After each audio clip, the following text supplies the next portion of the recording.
তিন শ্রেণীর ব্যক্তির বিরুদ্ধে আল্লাহ বলেন আমি নিজেই কিয়ামতের দিন মামলা দায়ের করব। I will be against them in the day of judgment. Three categories of people I will be against them in the day of judgment. তিন শ্রেণীর লোক কিয়ামতের দিন তারা ছাড় পাবে না। আল্লাহ বলেন আমি নিজেই তাদের বিরুদ্ধে মামলা দায়ের করব। এর মধ্যে এক শ্রেণীর লোক হচ্ছে রাজুলুন ইস্তাআজারা জিরান ফাস্তাউফা মিনহু ওয়া লাম ইউতি আজরা। একজন শ্রমিক ভাড়া করে তার কাছ থেকে কাজ নিয়েছে কিন্তু তার পারিশ্রমিক আদায় করে নাই। এরকম আছে না নাই?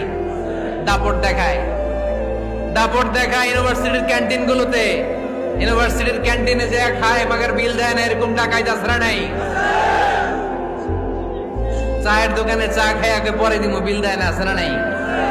দোকানে যে পণ্য কিনে বিল দেয় না, পরে দিমু, আছে না নাই? কিয়ামতের দিন আল্লাহ তোরে মাস্তানি ছুটাবে, চিল্লা এখন ঠিক কিনা?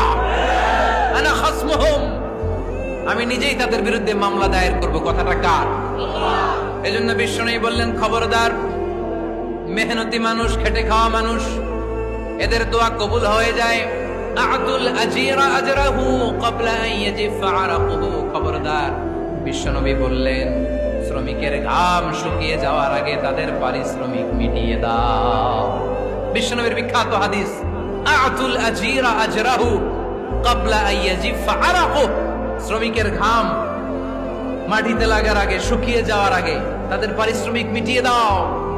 কেননা তারা যদি বদদোয়া করে তোমার জীবনকে জাহান্নাম বানিয়ে দিবে কে?